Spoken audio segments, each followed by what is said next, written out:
박수 치려던 분이 계셨던 것 같습니다.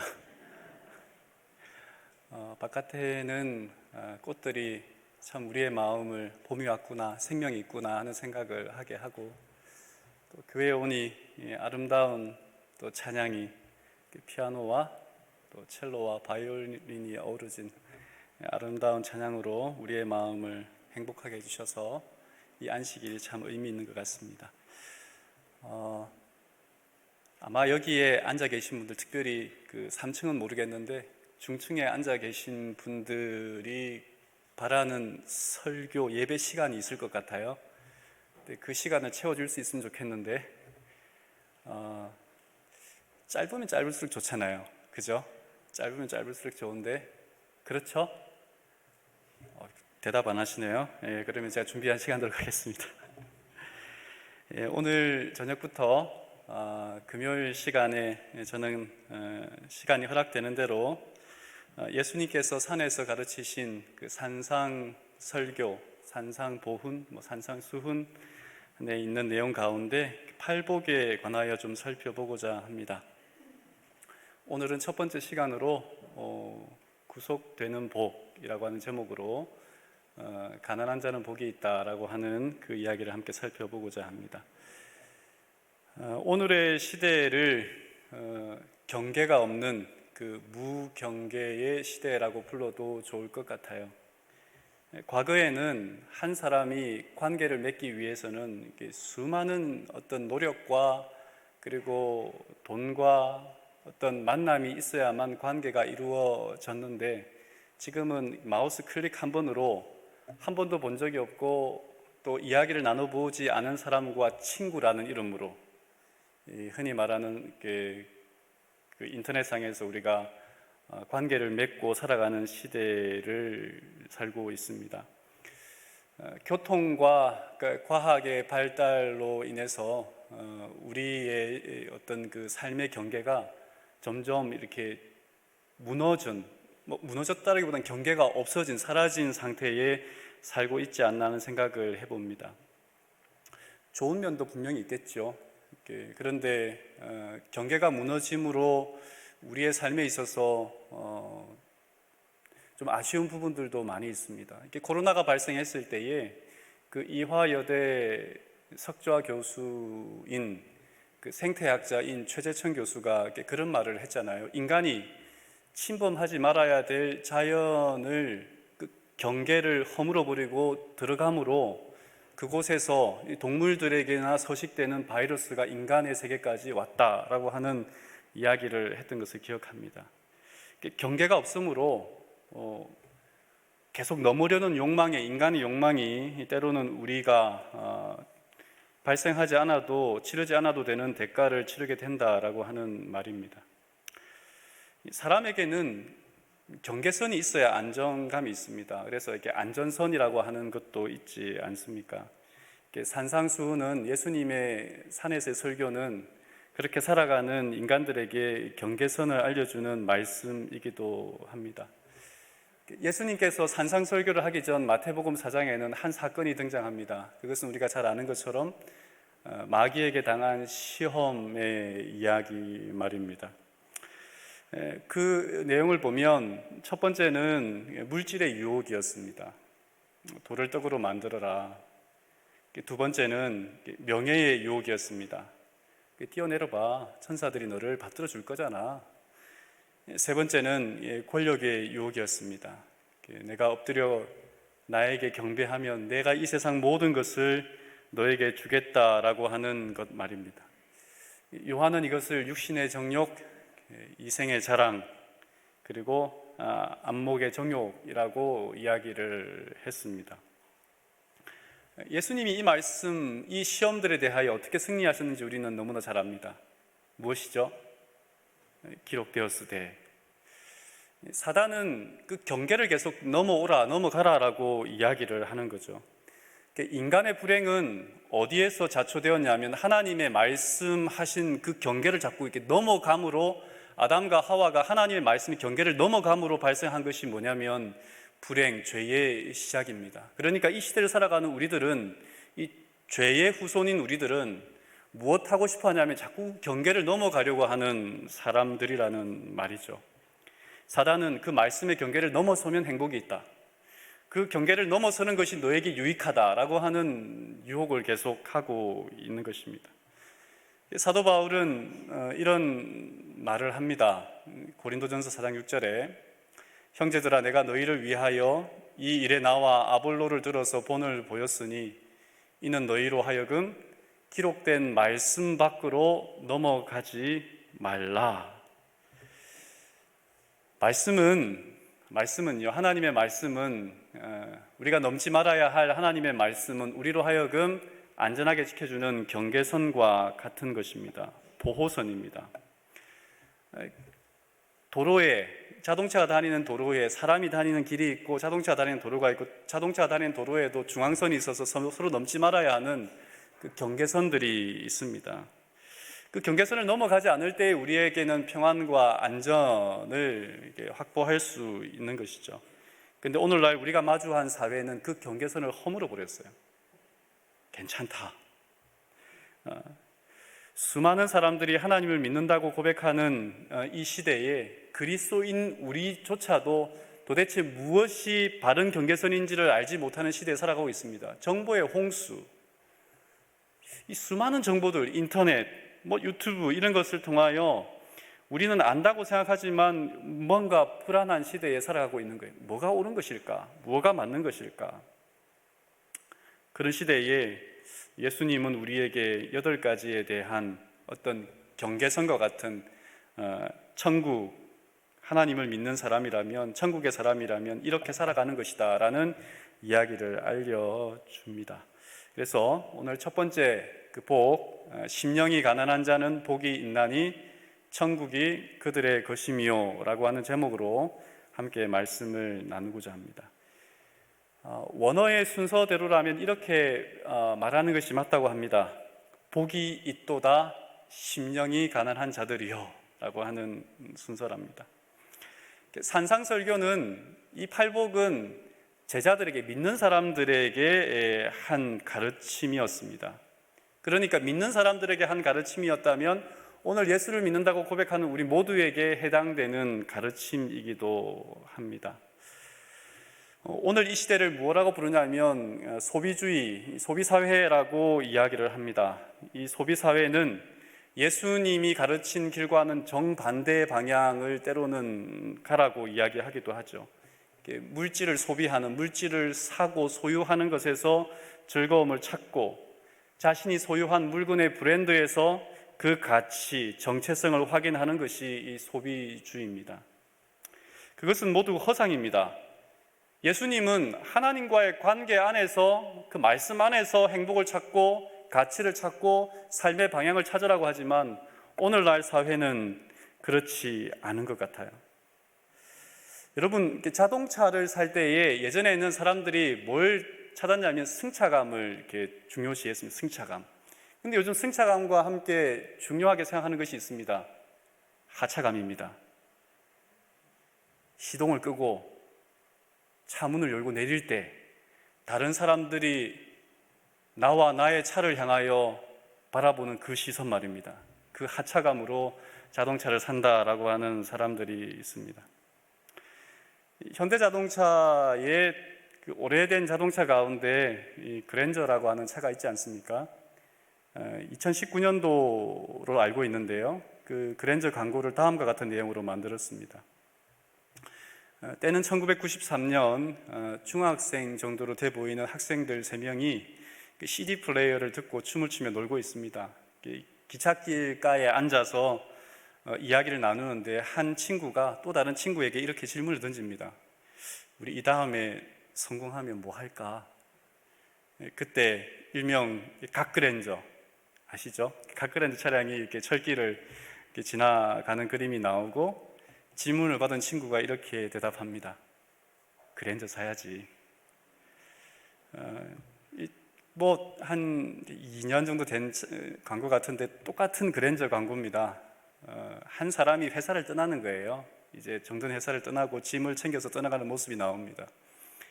사무실에서 짐을 빼고 차에 싣고 있는 그의 모습을 바라보던 그 창가로 바라보던 세 명이 이렇게 말하는 거죠.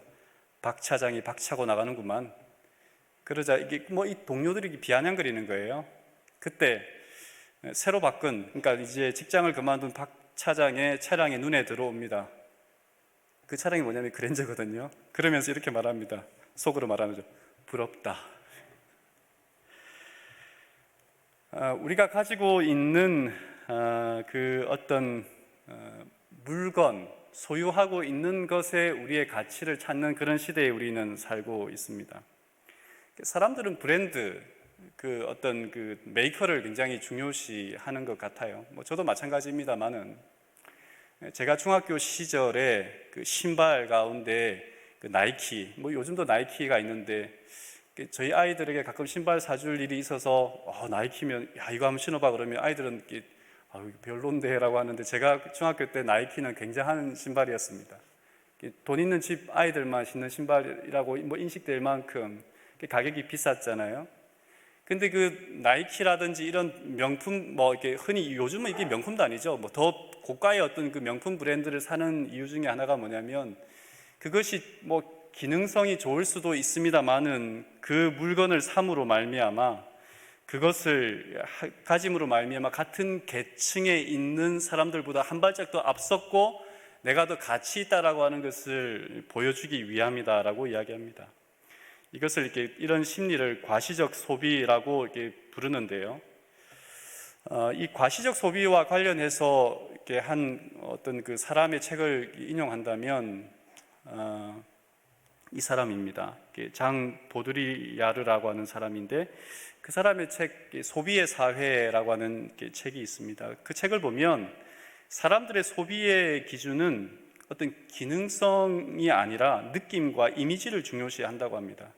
다시 말해서 물건 자체가 유용해서 구입한 것도 있겠지만 물건이 가지는 상징적인 의미, 그걸 기호라고 이 사람은 표현했는데요. 그것을 얻기 위해서 구입한다라고 하는 거죠. 어느 연예인이 입은 옷, 어떤 유명인이 마시는 차, 혹은 어떤 사람이 사는 집, 뭐 이런 것들에 우리가 그것을 소유하게 되거나 그것을 가지게 될 때 똑같은 레벨, 그 사람과 똑같은 위치에 살아가는 듯한 그러한 착각을 하게 한다는 말입니다. 이게 소유와 계급의식을 이야기를 했습니다. 그래서 오늘날 기업들은 물건 자체를 파는 것이 아니라 그 물건이 가지고 있는 가치를 사람들에게 때로는 과장되게 포장해서 판매합니다. 데카르트는 이런 말을 했잖아요. 나는 생각한다, 고로 존재한다 라고 했는데 오늘날 사람들은 이렇게 이야기하는 것, 나는 소비한다, 고로 존재한다, 이렇게 말하는 그런 시대에 살고 있습니다. 그러니까 소비가 하나의 종교가 되었다는 말입니다. 종교는 핍박을 받고 종교는 공산주의라든지 어떤 다른 어떤 기독교가 들어갈 수 없는 곳에 들어가기 힘들지만 이 종교라고, 이 소비라고 하는 것은 모든 나라에 누구에게나 다 들어가는, 그래서 종교보다 더 강한 힘을 가지고 있습니다. 특별히 그런 가운데에 심령이 가난한 자는 복이 있다라고 하는 이 메시지가 오늘 이 시대에 우리에게 무슨 의미가 있을까 하는 생각을 해보는 것이죠. 첫 번째, 가난이라고 말할 때에 우리가 엘렌 화이트를 통해 기록한 산상보원에도 그렇게 이야기했습니다만은 어떤 영적인, 특별히 이렇게 마음의 어떤 겸손을 의미한다라고 이야기할 수가 있겠습니다. 이 사람에게 있어서 가장 큰 어떤 하나님의 나라, 하나님을 믿고 그리스도인으로 살아가는 데 있어서 가장 큰 방해물은 뭐냐면 이 교만입니다. 교만. 그래서 마음이 가난하다라고 하는 이 가난함이라고 하는 것은 뭐냐면 여기에 가난함이라고 하는 표현은 두 가지로 이렇게 헬라어는 표현한다고 그래요. 하나는 이렇게 뭐 밥은 먹고 살 수 있는데 뭔가 내가 더 이렇게 풍요롭게 가질 수 없는 그런 가난함을 이야기하는 게 있는가 하면 오늘 먹고 살 양식도 없는 그런 가난함을 이야기하고 있는데 여기에서 가난함은 후자입니다. 아무것도 없는, 내가 가진 것이 아무것도 없다라고 하는 고백의 그 가난함인데 이 가난함을 이야기할 때의 첫 번째는 어떤 그 겸손이라고 하는 말로 이야기할 수 있겠습니다. 실물교훈에 보면 교만과 자부심만큼 자만심이라고 해도 되겠습니다. 하나님께 가증스럽고 사람의 심령에 더 위험한 것은 없다. 교만은 모든 죄 중에 가장 절망적이고 가장 고치기 어려운 죄다. 왜 그런가 하면 교만은 아무런 필요를 느끼지 않아요.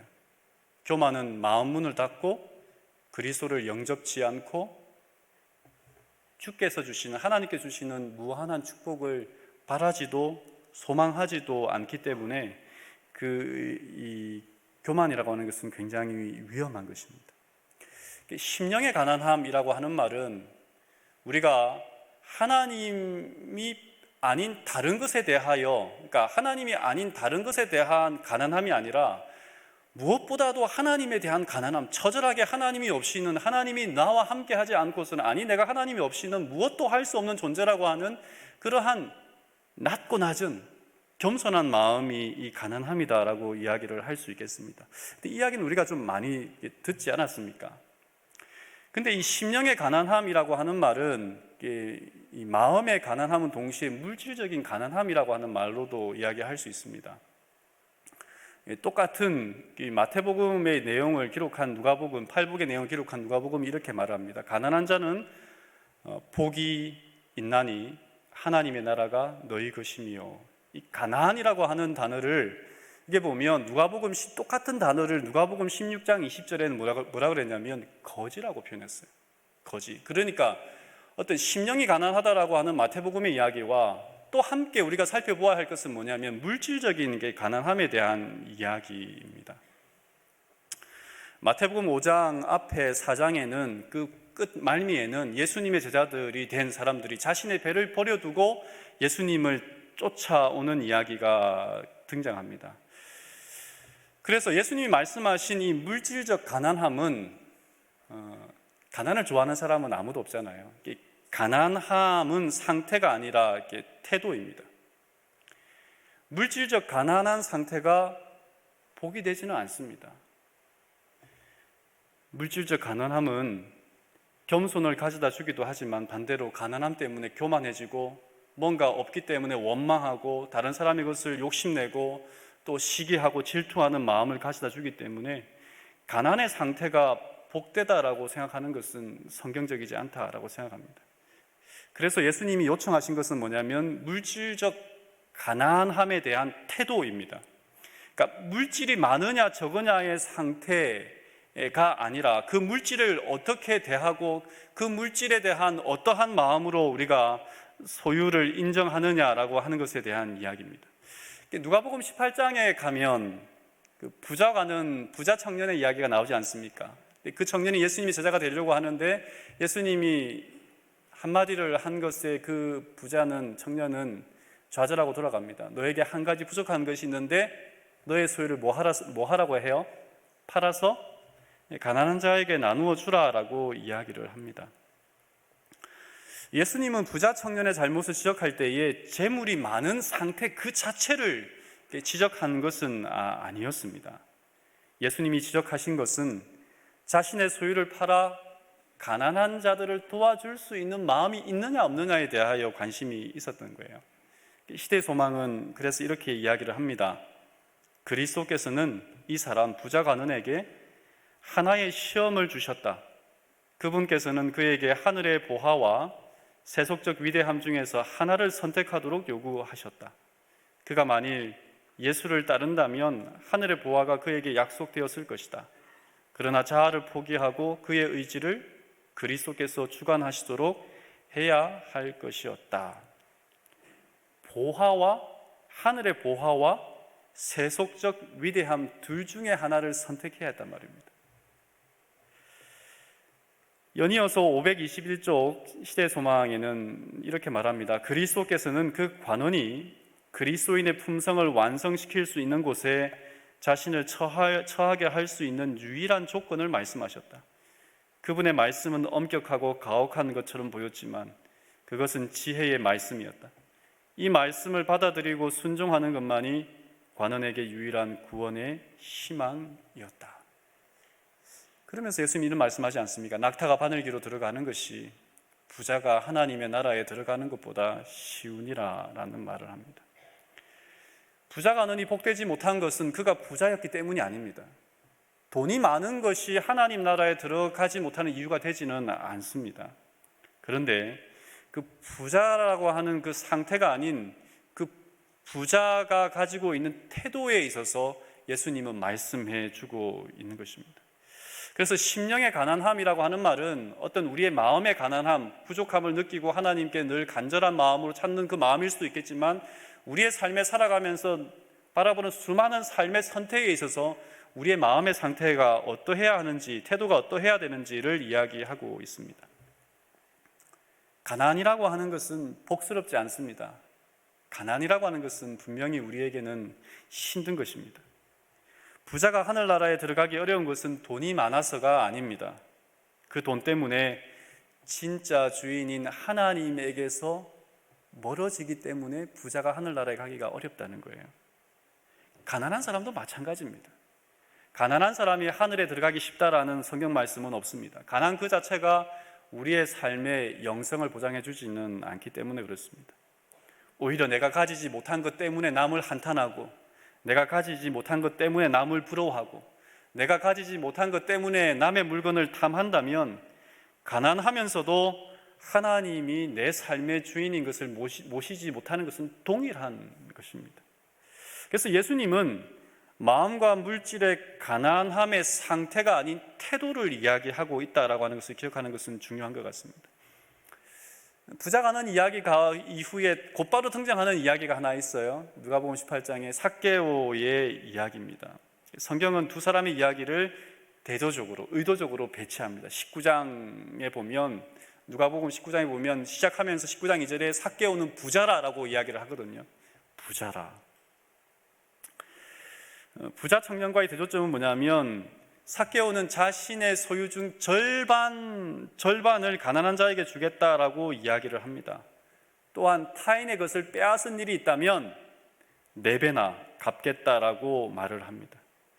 근데 구약 율법 레위기서 5장에 있는 말씀을 보면, 남의 것을 빼앗은 일이 있거나 남의 것을 불법으로 탈취한 것이 있다면 그 원금에다가 5분의 1만 더하여 주면 되는 거예요.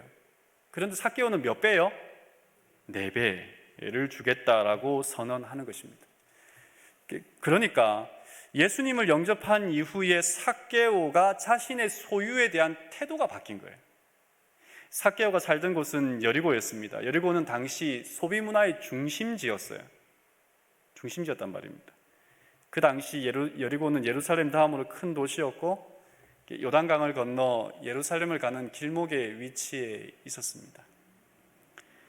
발삼 향나무에서 나는 향료를 통해 많은 부를 축적하는 도시가 여리고였습니다. 당시 팔레스타인에서 가장 비옥한 땅이라고 불리기도 했던 곳이었어요. 이곳에서 삭개오는 어떤 사람이라고요? 부자라. 여리고에서 부자라. 그러니까 소비하며 자신의 존재감을 드러내는 데에는 삭개오만한 사람이 없을 만큼 부자였다는 말입니다. 세리였던 그는 소유와 소비를 위해서라면 같은 민족의 아픔 따위는 그냥 액세서리로 이렇게 하라라고 이야기할 만큼 부정직한 방법으로 부를 축적하는 일에 서슴지 않는 소유의 종이여자 소비의 노예였습니다. 그래서 이 삭개오가 내 재산을 절반이나 가난한 사람에게 주겠다, 내가 누구인가 빼앗은 것이 있다면 그 원금의 4배나 갚겠다라고 하는 이런 결단은 더 이상 소비주의 앞에서 자신의 심령을 가난하게 하는 일에 어떠한 것도 방해받지 않겠다라고 하는 결심이었어요. 이 땅에 무엇으로도 내 삶의 가치를, 이제는 절대로 내 삶의 소유와 내가 가지고 있는 어떤 물건의 위대한 브랜드, 고가의 상품 때문에 내 삶을 하나님 없는 그런 삶의 주인을 섬기지 않겠다라고 하는 것을 거부하는 것이었습니다. 그러니까 더 이상 소비의 노예가 아니라 그리스도의 노예가 되겠다라고 결심한 거죠. 그랬을 때 예수님이 뭐라고 말씀하시냐면, 오늘 구원이 이 집에 이르렀다라고 선포하는 것입니다. 우리가 잘 알듯 행복은 바깥에서 오는 것 같지만 사실은 내 안에서 일어나는 거예요. 오늘 행복하지 못한 사람은 결단코 내일 행복하지 못합니다. 그러니까 행복한 사람만이 행복할 수 있어요. 무엇을 가짐으로 행복해야 되는 사람은 또 다른 어떤 것을 가져야만 행복할 수 있습니다. 그런데 자기 속에 행복의 셈을 마련하고 살아가는 사람, 시련이 닥쳐와도 그 시련 앞에서도 이분이 계시기에, 하나님이 계시기에 자기가 선택한 그 삶에 있어서 기뻐하고 감사하고 감격할 수 있는 그 사람이 어떠한 사람이냐면 심령이 가난한 사람이다라고 하는 것입니다. 하나님을 믿는 것 외에, 내가 하나님의 자녀인 것 외에, 때로는 내가 물질적으로, 때로는 내가 건강적으로, 때로는 내가 모든 면에 있어서 정말 갑갑하고 답답하고 사면이 우겨싸움을 당한 그런 지경이라 할지라도 하나님 한 분으로 충분하다라고 고백할 수 있는 심령이 가난한 사람, 그 사람이 어떠한 사람이냐면 천국을 살아가고 있는 사람이다라고 성경은 이야기하고 있는 것입니다. 학자들에 의하면 우리는 하루에 6,000번에 걸친 광고에 노출된다라고 이야기합니다. 6,000번. 여러분이 TV를 보든 인터넷을 하든 라디오를 듣든 길거리를 가면서 보는 간판을 보든 6,000번 정도 광고에 노출된다고 합니다. 그 광고는 우리에게 뭐라고 얘기하고 있죠? 사라, 구입하라, 가져라. 그러면 행복해질 것이다. 그러니까 광고는 불만족을 조장하는 아주 못된 매체이기도 합니다. 물론 좋은 영향도 있습니다만은, 무엇을 구입하고 무엇을 소유해야만, 내가 누군가가 살고 있는 그 집에 가야만, 내가 누군가가 가지고 있는 그 물건을 가져야만 내가 행복하다면 이 땅에 행복할 사람이 몇 명이나 될까 하는 생각을 해봅니다. 그렇게 가져야 행복하다면 그 수많은 것을 가졌던 그 사람들은 왜 자살을 하고 그렇게 불행하다라고 고백하는 것일까 또 질문해 보아야 합니다. 오늘날 이 사회는 끊임없이 거짓 복음을 우리에게 흘리고 있어요. 사야만 행복하다, 가져야만 너는 즐거움을 누릴 수 있다, 네가 다른 사람이 누리고 있는 그것을 올라가야만 너는 진정한 행복자가 될 수 있다라고 하는 그 말입니다. 우리가 예배해야 되는 이유는 바로 여기에 있습니다. 하루에 6,000번이나 우리는 가짜 복음에 속고 있어요.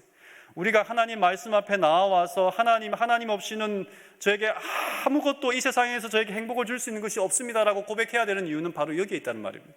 끊임없이 사단은 예수님에게 말씀하셨던 것처럼 돌을 떡으로 만들어라, 뛰어내려봐라, 나에게 절해봐라, 그러면 너는 행복해질 것이고 너를 붙들어 줄 것이고 너에게 더 큰 것을 줄 것이다 라고 이야기하는 그때에 예수님은 심령이 가난한 자는, 마음이 가난한 자는, 우리가 가지고 있는 그 삶의 모든 물질에 있어서 태도에 가난한 자는 복이 있을 것이다 라고 이야기를 하는 것입니다. 오늘 우리는 안식일을 맞이하여 이 자리에 섰습니다. 하나님께서 우리에게 주시는 기별은 뭐냐면 나 하나면 되지 않겠니? 라고 하는 초청이지 않을까 하는 생각을 해봅니다. 내 너를 위하여 이 시간을 준비했고 내 너를 위하여 이 모든 것들을 준비했는데 그것으로 충분하지 않니? 라고 하는 초청의 시간에 저희는 들어와 있습니다. 심령이 가난한 자는 복이 있나니? 라고 하는 이 말씀, 여러분 이 말씀을 선택하시겠습니까? 아니면 아니야, 나는 그래도 세상의 것을 선택하고 세상에 주는 유익을 따라서 행복할 거야 라는 것을 선택하시겠습니까? 여러분에게 저에게 동일하게 있습니다. 이 선택 가운데 부디 심령이 가난한 자는 복이 있다라고 하신 예수님의 말씀을 내 삶의 행복의 경계선으로 삼아서 주님을 선택하게 되는 저와 여러분이 되기를 바라면서 말씀을 드리겠습니다.